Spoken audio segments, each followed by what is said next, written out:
প্রিয় বন্ধুরা, কেমন আছেন? আশা রাখি ভালো।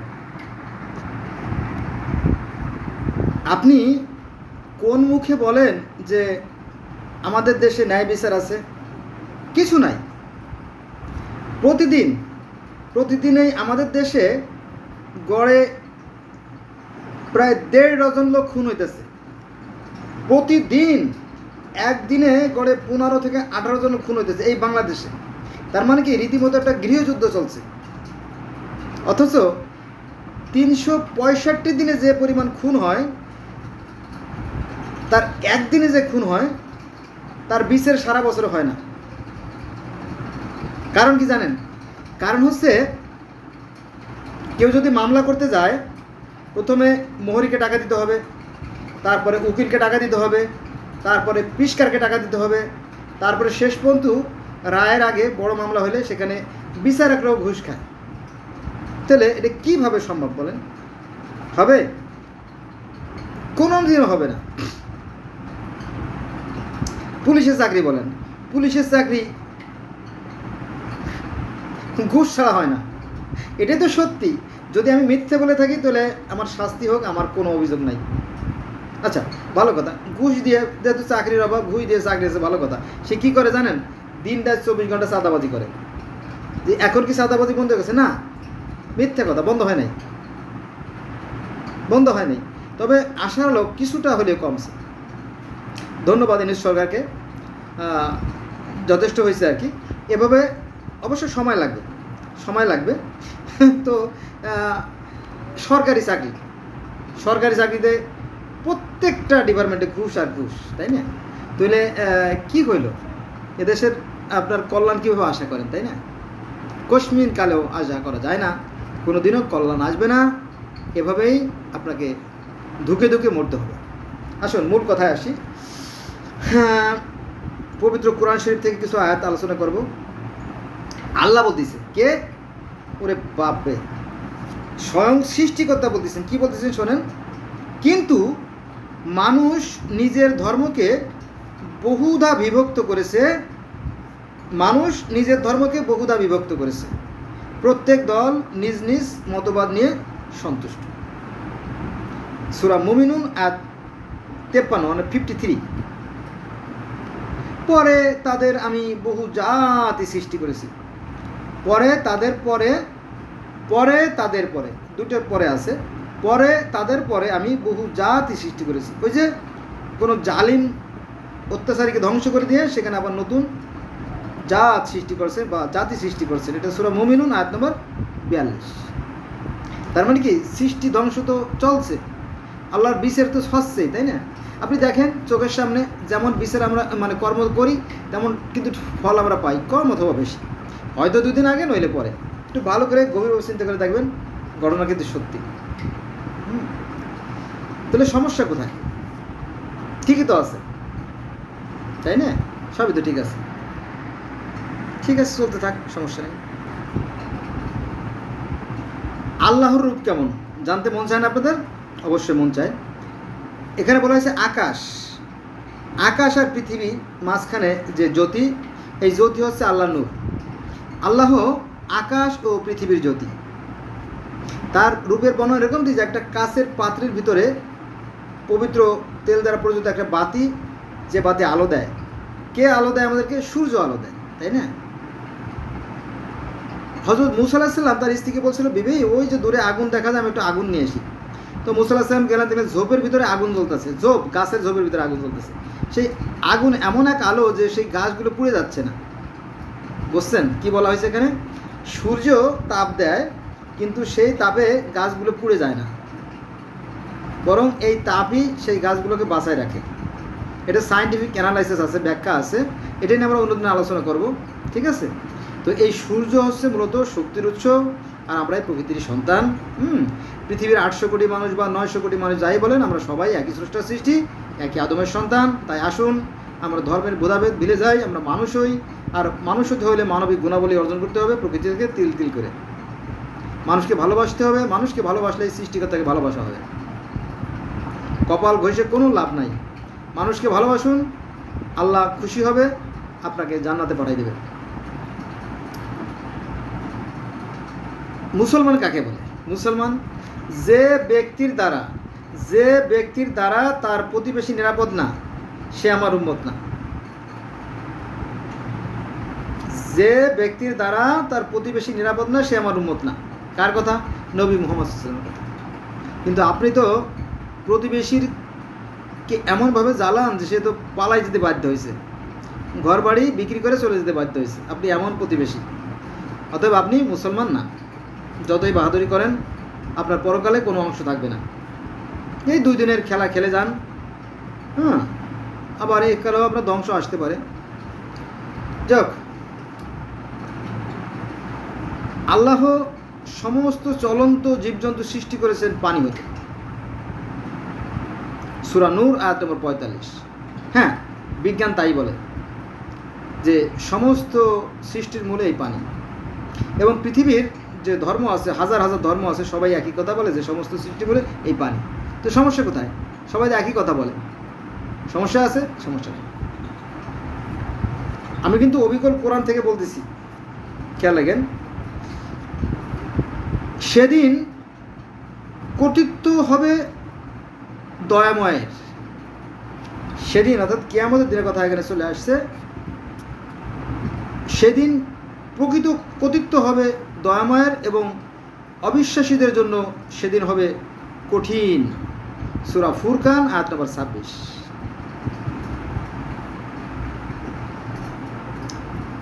এবার আসেন আরেকটা আয়াতে, তুমি কি মনে করো, অর্থাৎ আল্লাহ পাক তার নবী মুহাম্মদ সাল্লাল্লাহু আলাইহি ওয়াসাল্লাম বলতেছে যে তুমি কি মনে করো ওদের অধিকাংশ লোকে শোনেও বোঝে না, ওরা তো পশুর মতো, বরং ওরা আরও অধম, অর্থাৎ পশুর চেয়ে নিকৃষ্ট। এটা আছে সূরা ফুরকান আয়াত নম্বর 44। হে মুহাম্মদ, তুমি তো মনে করতে আছে যে ওরা অধিকাংশই মানুষ, ওরা শোনে বোঝে না, ওরা একেবারে পশুর চাইতে অদম, একেবারে পশুর চাইতে নিকৃষ্ট। কার কথা? স্বয়ং আল্লাহর কথা। আপনি এই স্বয়ং আল্লাহর কথা কিভাবে কাটবেন? কাটতে পারবেন? যদি পারেন করেন, পারবেন না। অধিকাংশ মানুষই নিকৃষ্ট।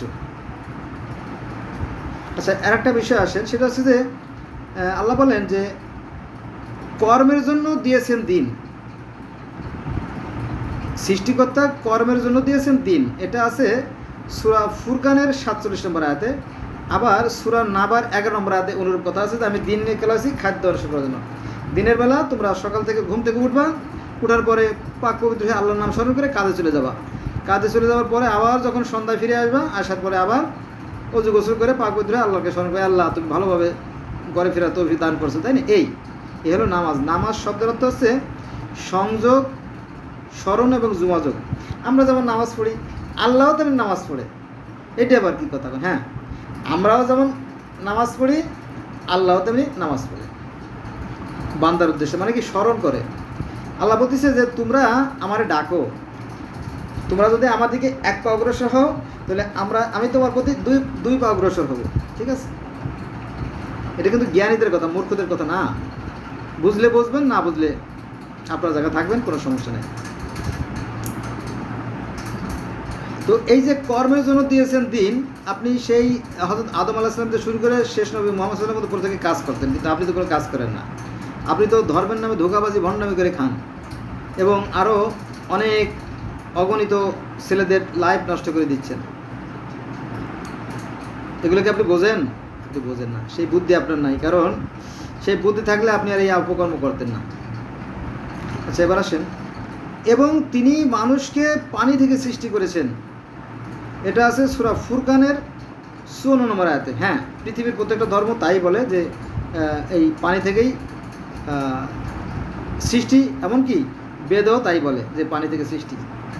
পরম বিষ্ণু অনন্ত কোটি কাল পানির মধ্যে শয়িত অবস্থায় ছিল, আর তার নাভিপদ্ম থেকে পদ্ম ফুটিত হয়ে, তাই না, সৃষ্টি হয়, অথবা তার মানে পশমের গোলা দিয়ে বুদ্বুদ উৎপন্ন হয়ে অনন্ত কোটি ব্রহ্মাণ্ডের সৃষ্টি হয়, এরকম বর্ণনা আছে। একই তো কথা বলে, সমস্যা কোথায়? সমস্যা মগজে। আজকে যে আমি কথা বলতেছি না, এই যে এখন কথা বলতেছি, এই পাঞ্জাবিটা পরে আমি গেছিলাম নামাজ পড়তে আজকে।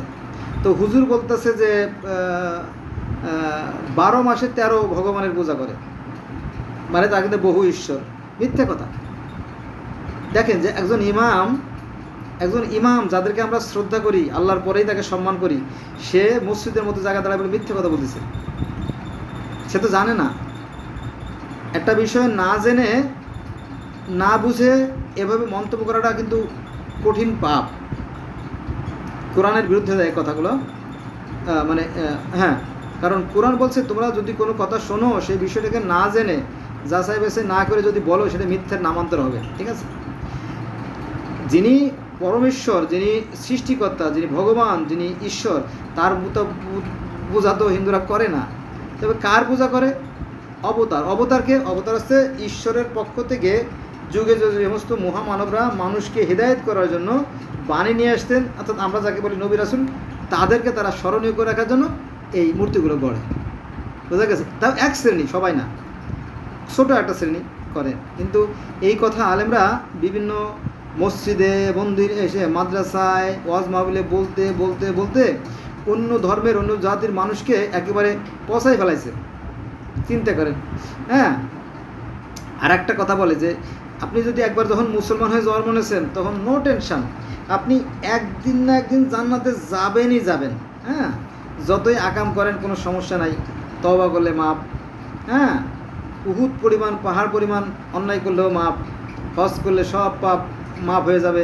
এই সমস্ত ধোঁকাবাজি কথাবার্তা, এগুলো বলার কারণে সমাজটা পচে গেছে।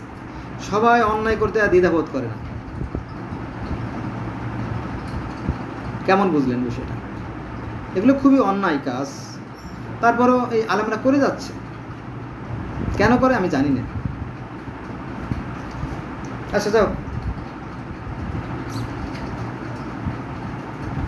আল্লাহ বলেন যে আমি তো তোমাকে কেবল সুসংবাদদাতা ও সতর্ককারী রূপে প্রেরণ করেছি।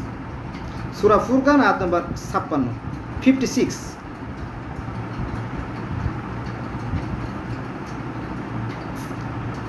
বন্ধুরা, এবার বোধহয় আমি একটা খুব মারাত্মক গুরুত্বপূর্ণ একটা আয়াত পেয়ে গেছি। আপনারা শুনেন, আমি আপনাদের শোনার জন্যই তো বলবো। সেটা হচ্ছে যে কিয়ামতের দিন দোজখ প্রকাশিত হবে।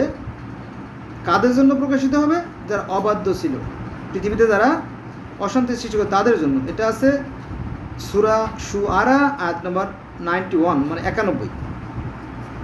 তো দোজখ তো প্রকাশিত এখনো হয় নাই। কিয়ামতের দিন যখন বিচার হবে, বিচারের পরে যারা অপরাধী তাদেরকে দোজখে পাঠানো হবে, আর যারা সৎ তাদেরকে জান্নাতে পাঠানো হবে, তাই না? এটাই তো। কিন্তু দোজখ তো প্রকাশিত হয় নাই, তাহলে আসমানে তো আপনি খুঁজলে পরে দোজখ পাবেন না। পাবেন না।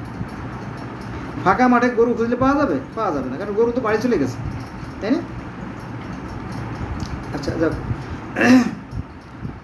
পূর্ববর্তী গ্রন্থসমূহে অবশ্যই এর উল্লেখ আছে। এটা আছে সূরা শুআরা আয়াত নম্বর 196-তে। এটা বলতে এই যে কোরআন, এই কোরআনে যে সমস্ত তথ্যবদ্ধ যে ঘটনাগুলো, বিষয়গুলো আছে, এগুলো আপনি বেদ খুঁজলেও পাবেন, ভগবত গীতা খুঁজলেও পাবেন, গ্রিক পুরাণ খুঁজলেও পাবেন, ত্রিপিটক খুঁজলেও পাবেন, তাওরাতেও পাবেন, জব্বুরেও পাবেন, ইনজিলেও পাবেন, বাইবেলে পাবেন, মিশরীয় পুরাণে পাবেন, গিলগামেশের মহাকাব্য পাবেন, ব্যাবিলনীয় পাবেন, সুমেরীয় ধর্ম পাবেন, মিশরীয় ধর্ম পাবেন, চীনের ধর্ম পাবেন, অনেক ধর্ম পাবেন, একই কাহিনী। এমনকি পৃথিবীর 300 রাষ্ট্রে সেই নূহ নবীর বন্যার কাহিনী আছে। কিন্তু এগুলো আপনি বলেন না। কেন বলেন না? তাই না? আপনি যতটুকু জানেন সেটুকু বলেন যে আমি এই পর্যন্ত জানি, এটুকু বললাম, বাকিটা আমি জানি না। কিন্তু আপনি তো বলেন যে না, এইটাই সব। এত শিওর আপনি কী করে হলেন? আল্লাহর সাথে আপনার দেখা হয়েছে? হয় নাই তো। আল্লাহর সাথে আপনার কথা হয়েছে? না। জিবরাইলের সাথে? না। তাহলে আপনি কতটা শিওর হলেন কীভাবে? প্রশ্ন আসে না? অবশ্যই প্রশ্ন আসে, এসব বাদ দিতে হবে। তবে একটা কথা সত্য যে সৃষ্টিকর্তা পৃথিবীর প্রত্যেকটা মাছকে, প্রত্যেকটা গাছকে, প্রত্যেকটা প্রাণীকে, প্রত্যেকটা পশু পাখিকে, প্রত্যেকটা কীটপতঙ্গকে জ্ঞান দিয়ে দিয়েছে। এই জ্ঞান দিয়ে আমাদের চলাটা অবশ্যই কর্তব্য, যাতে আমার কল্যাণ আসবে আর কি। আচ্ছা, আমরা আর একটা গুরুত্বপূর্ণ আয়াত নিয়ে আলোচনা করব, সেটা হচ্ছে যে আমি কি তোমাকে জানাবো কার নিকট শয়তান অবতীর্ণ হয়। নবী মোহাম্মদ সাল্লাল্লাহু আলাইহি ওয়াসাল্লামের কাছে আল্লাহ বলতেছে যে আমি কি তোমাকে জানাবো কার নিকট শয়তান অবতীর্ণ হয়। এটা আছে সূরা নামল আয়াত নম্বর 211-21। তো বলতেছে যে সে অর্থাৎ শয়তান অবতীর্ণ হয় প্রত্যেক মিথ্যাবাদী ও পাপীর উপর। সূরা নামল আয়াত নম্বর 222।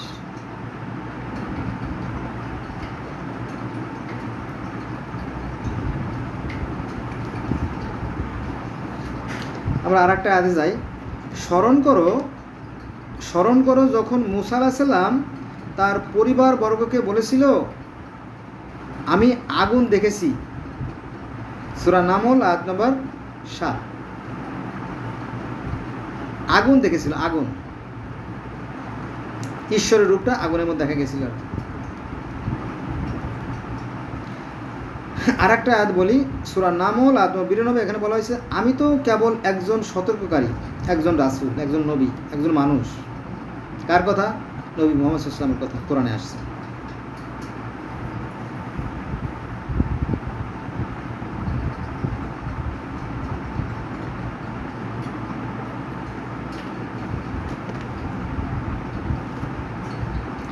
ওদের অপরাধের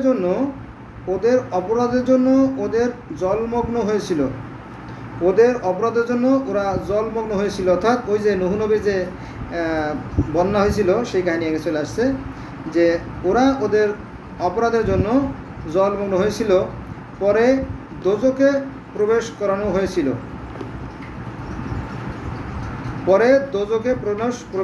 হয়েছিল। এতে পরে ওরা নূহ সম্প্রদায় আল্লাহ ছাড়া কাউকে সাহায্যকারী রূপে পায়নি। এটা হচ্ছে 71 নম্বর সূরা নূহের 25 নম্বর আয়াত।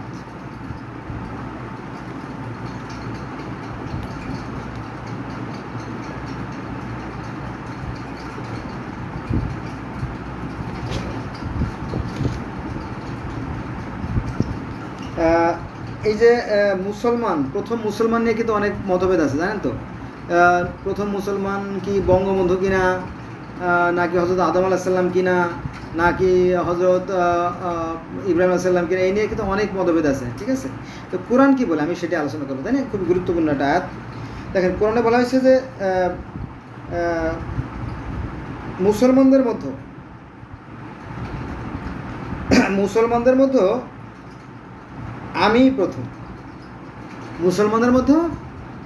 প্রথম। এটা আর একটু বাড়াই বলি না, তার কোনো অংশী নাই এবং আমি এর সম্পর্কে আদিষ্ট হয়েছি। অর্থাৎ সৃষ্টিকর্তা মাত্র একজনই, তার কোনো শরিক নাই এবং মুসলমানদের মধ্যে আমি প্রথম। হযরত ইব্রাহিম আলাইহিস সালাম। এটা আছে 6 নম্বর সূরার 163 নম্বর আয়াত, ঠিক আছে।